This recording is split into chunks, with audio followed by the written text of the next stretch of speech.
Are you already on Wikisana?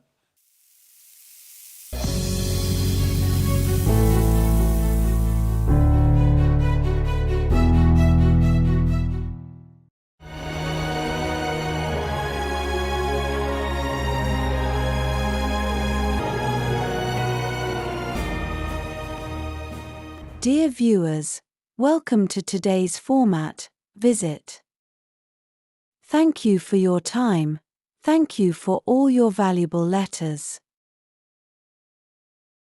And let me read one that I have chosen.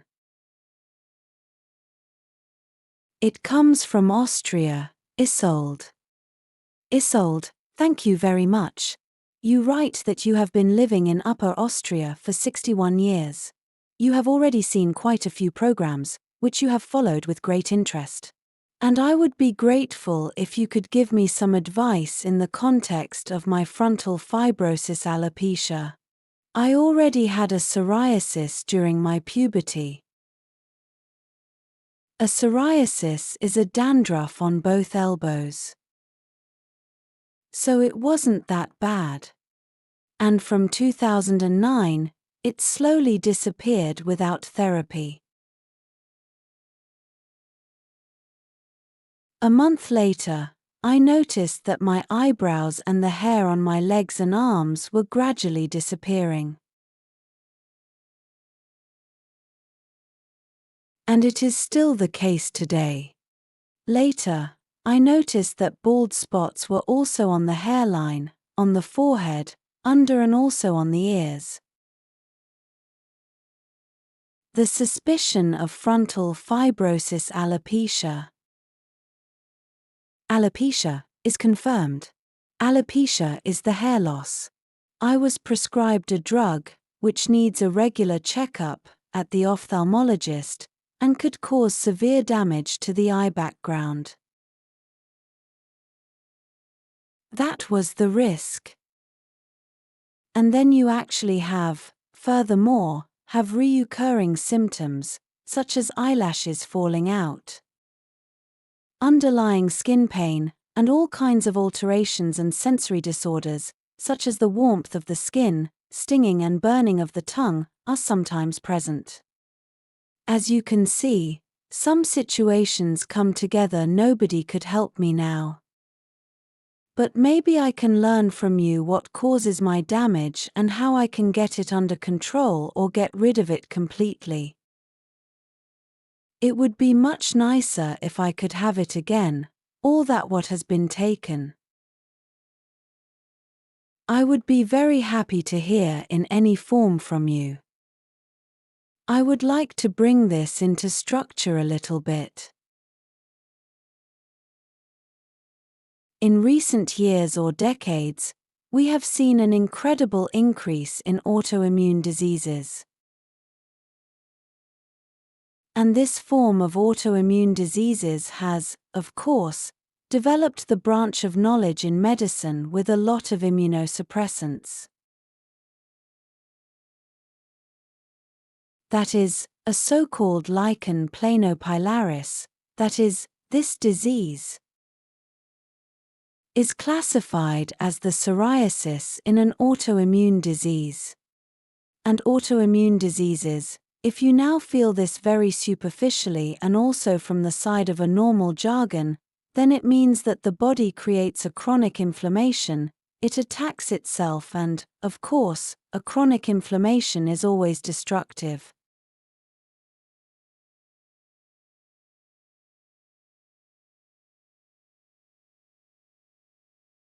And this fibronizing alopecia is a subgroup of this lichen planopilaris. Like many other lichen diseases.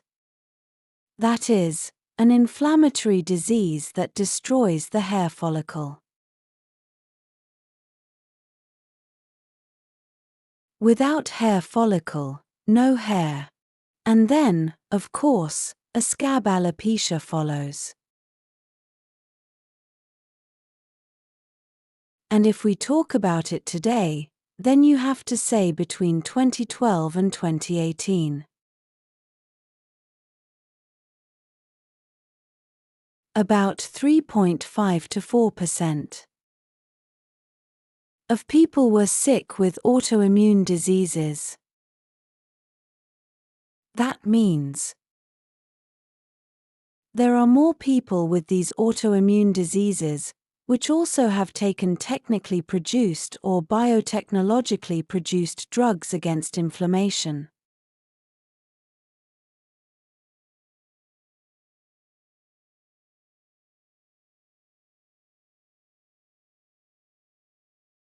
That was not the case in your case, but a psoriasis is also classified in this autoimmune event. And you see, it has simply shifted to another level. These biologics, these genetically produced anti-inflammatory drugs, which are used in autoimmune diseases, such as asthma,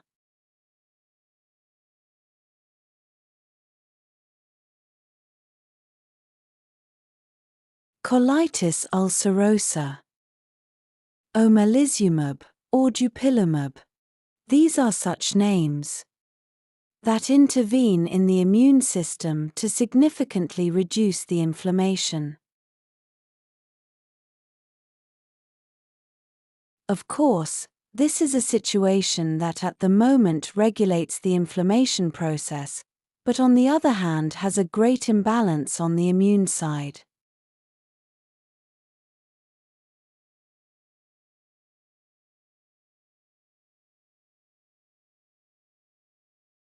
There are 500,000 times more people, as I said, affected by an autoimmune disease, which used to get these biologics. So, especially in children, I find it dramatic, because we turn to these biologics today for asthma, for chronic inflammatory bowel diseases, and for psoriasis. And the unwanted side effects are of course very rare, according to the manufacturer. But the side effects are severe when they occur. These are infections, immune degeneration, up to tumor disease.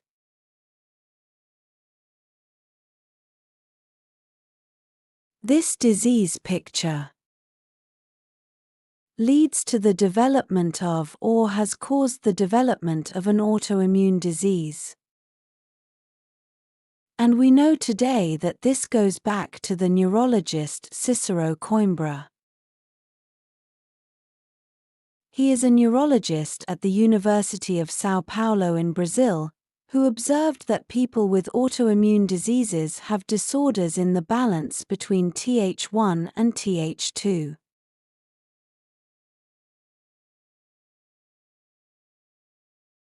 These are two essential poles of the T cells, where Th1, if Th1 is dominant, inflammation in the body is provoked.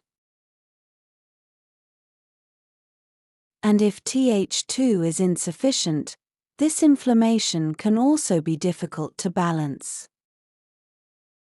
That means that these subgroups of the T cells, so-called helper cells, depend on the intactness of an optimal vitamin D level.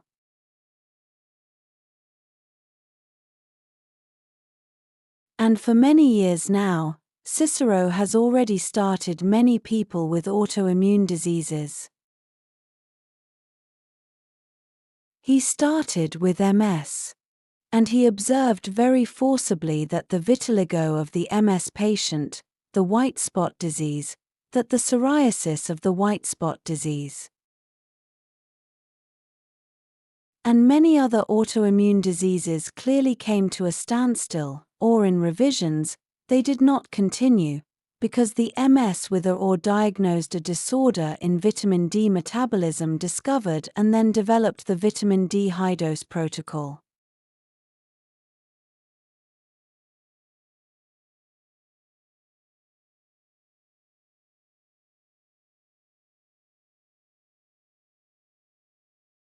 These genetic disorders in the resistance to the vitamin D receptor can of course also be determined, and here the determination is used by the parathormone.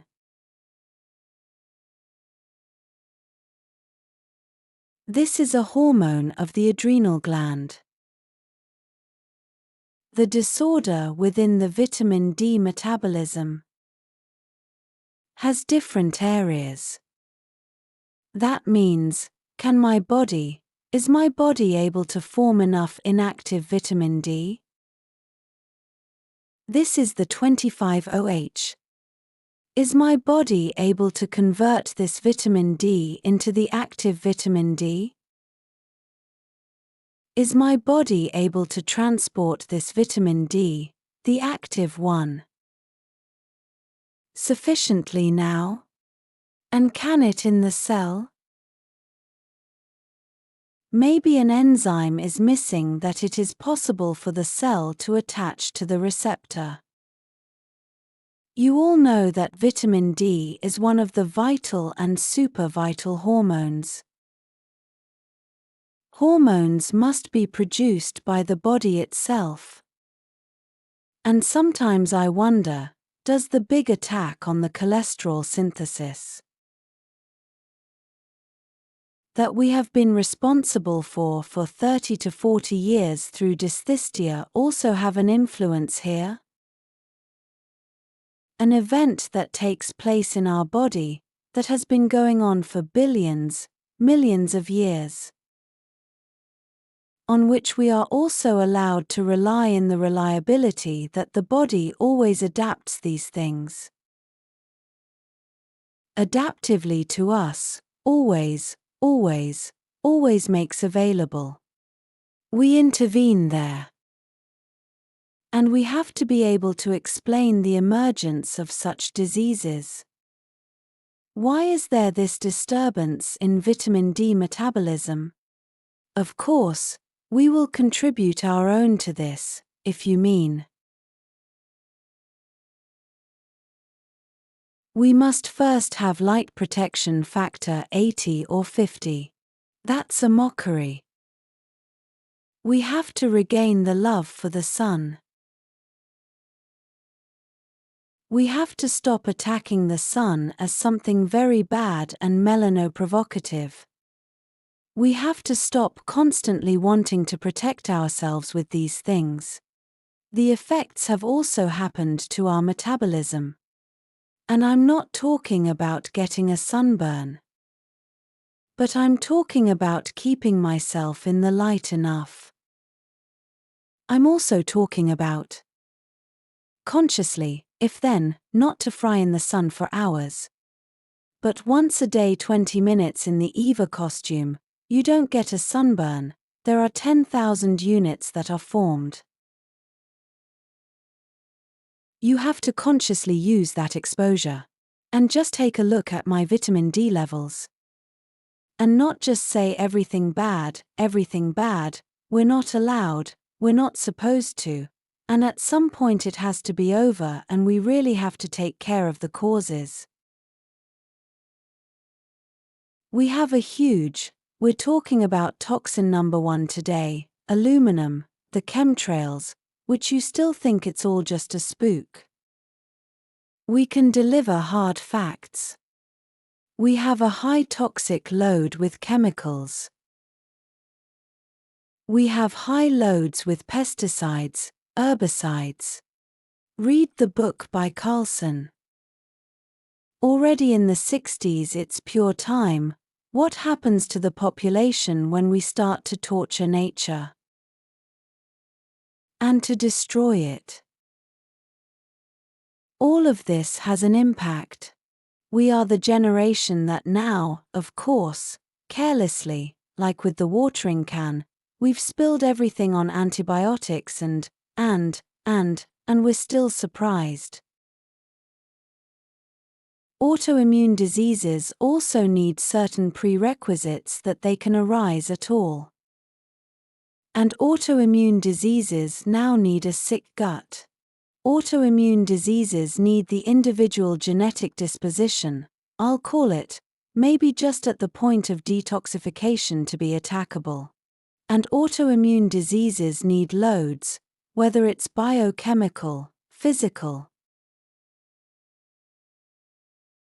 whether it's toxic, whether it's bacterial, viral, parasitic, I don't know that either.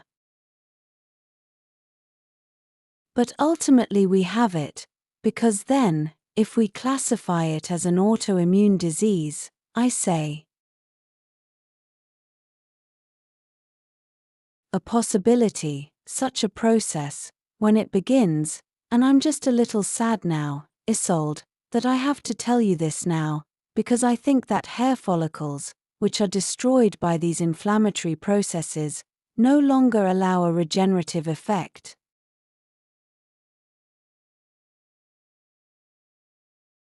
But I would trust life and say, I'm going into the high-dose vitamin D therapy with the help of a colleague who deals with it, or a colleague who is, of course, a Colbrad therapist, but there are incredible things that we actually bring into a standstill very early on in autoimmune events.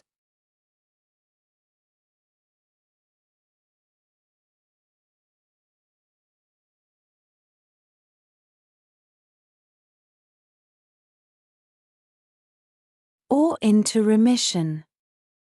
And especially with these diseases, of course, here with this good advice, we may come a little late, but that's what makes these programs that we also know people, that we also pass on, that we carry on, that we look, that we pass on information.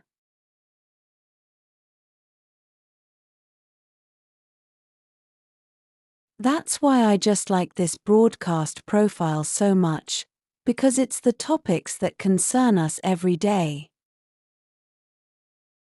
And of course that we also present these topics to our patients. And please believe me, nothing is worse than being a doctor and not being able to play this joker yet. And how nice it is when you perceive the tendency. And can also help people in a targeted way. And now you are the affected ones, now you are the ones who may take the lead and get on with it to ask a colleague. Who is now immunologically supporting. It has to be with this high-dose vitamin D profile, and you had already done that before, at the beginning of 1910, 1920, you had already worked with high-dose vitamins, you already knew there was a disruption in vitamin D metabolism, but at that time you didn't know that the parathormone is an important regulator. And people, of course, went into calcification very often, that is, the kidneys then failed because too much calcium had accumulated. All of this is no longer so easy today because we lead these patients with very good monitoring. Each patient is set up with a very large and good protocol. And you know every measure, every therapeutic measure that you take that is responsible, that you do together with a companion therapist and that is effective and that gives justice and shows exactly here we regulate a very valuable fact that is important to follow, that is important to work together, and then, of course, these T helper cells can also be regulated and the T2 cells or the regulators can be regulated, and that stimulates, that stabilizes, and that of course significantly improves an autoimmune event that the body, and there I ask you not to assume that the body is happy to attack himself. Hes d'esprit. For him many processes aren't possible anymore.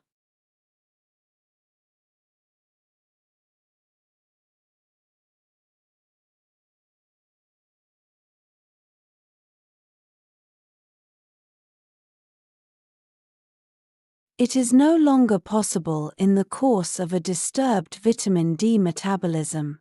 Vitamin D regulates the genetic material. It is the one that decides whether a DNA is regularly rejected one-to-one via the RNA. If vitamin D is not present, there must be a disorder. Thank God when the cell dies and a new healthy one is provided again.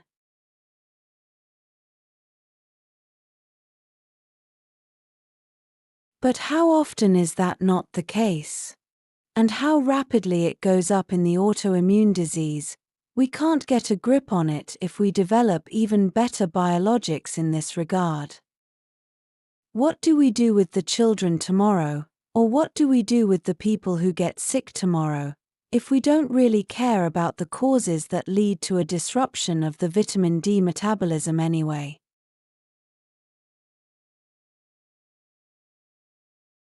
But even then, as part of a high-dose protocol, people are well monitored and the parathormone value gives us a wonderful guideline of how much we use individually, in order to see to what extent the saturation with vitamin D is effective.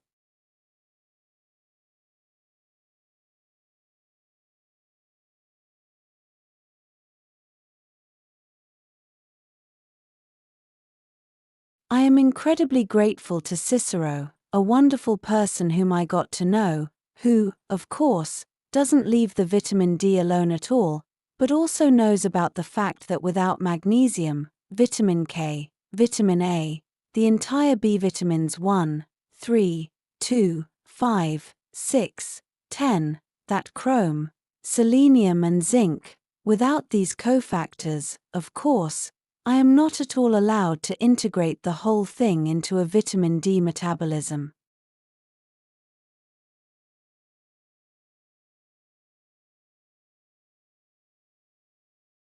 So, dear Isolde, also a doctor is on its path. A lot of what we know today, we didn't know 10 years ago. The whole life is change, the whole life is knowledge. Sometimes I'm really sad how we just stick to old concepts. We follow the guidelines. We do that with everyone, and there is so much already, what there is to do medically, what can be understood medically differently. Sometimes I have the impression that we need a new generation of doctors who we train differently, whose view we should and must expand. And yes, these are just things where I have now taken this request from you, of course. Also with the idea that many people for the autoimmune event are really waking up and that we should, or how should I say, put it in their hearts,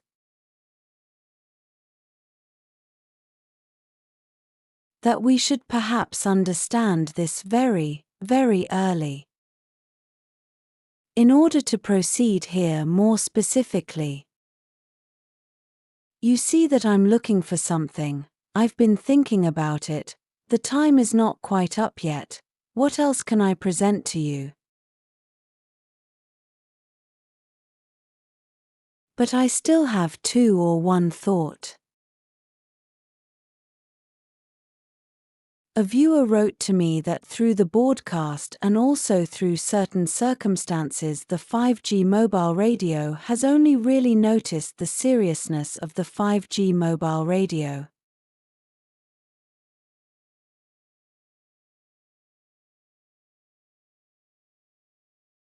And she may ask me again for a few more information that she may need to be much more responsible and more conscious in dealing with this radio network.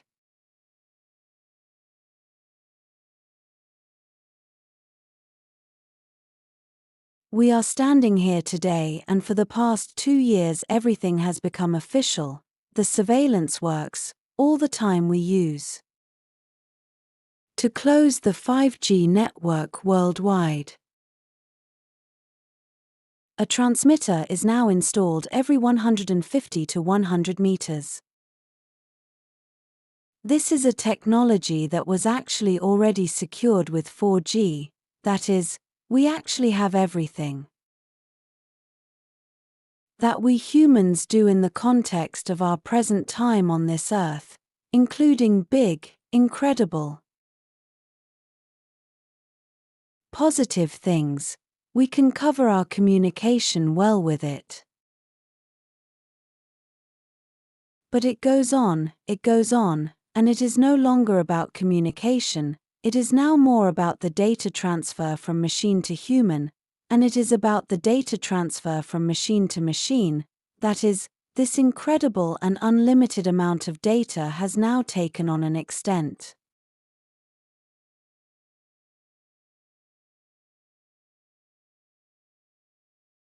that we are now the consumer figures, spark constantly, that we have a driverless car, that we have transport systems which also drive without a driver, driverless taxis, that we use military and satellite in the realm and now make drone wars. That's as far as it goes. So in the basement, in the deepest basement, to want to make a phone call can really no longer be in the sense of the human being, and there are more and more people who are also slowly perceiving this. The factual situation is tough, the health problems are on the table, the expansion of diseases is there, and at this point I would like to put the name Klaus Scheidsteige to your heart, who has written incredibly good articles in Space and Time. Klaus Scheidsteige is not just a journalist, but a filmmaker. He made the film Thank You for Calling, and he makes a new film about 5G, but also the BAU Biologe magazine.de is ready, 5G in 5 chapters. You can download it, and there is from Professor Butcher and my dear colleague Monica Kraut the book 5G1 in brackets Shin. These are things where we say today.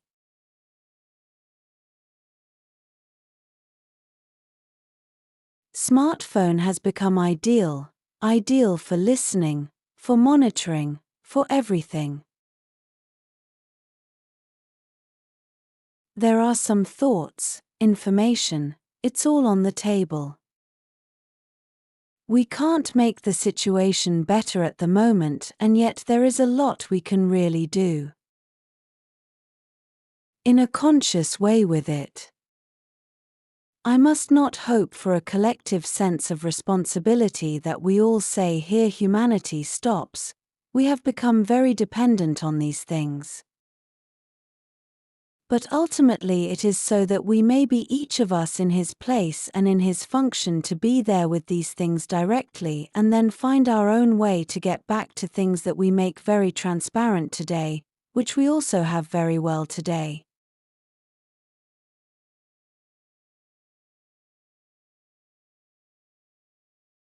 A huge branch has developed of innovative people. We can protect ourselves, and I think there are 2 or 3 names that you then, to know even more about things. Very much scientific, also founded knowledge pass on and let them understand. In this sense, dear viewers, I wish you all a very nice, valuable week. I look forward to the next visit with you. I look forward to the letters.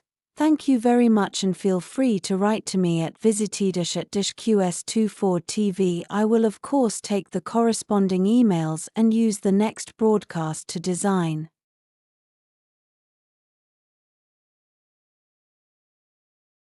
Thank you very much and all the best.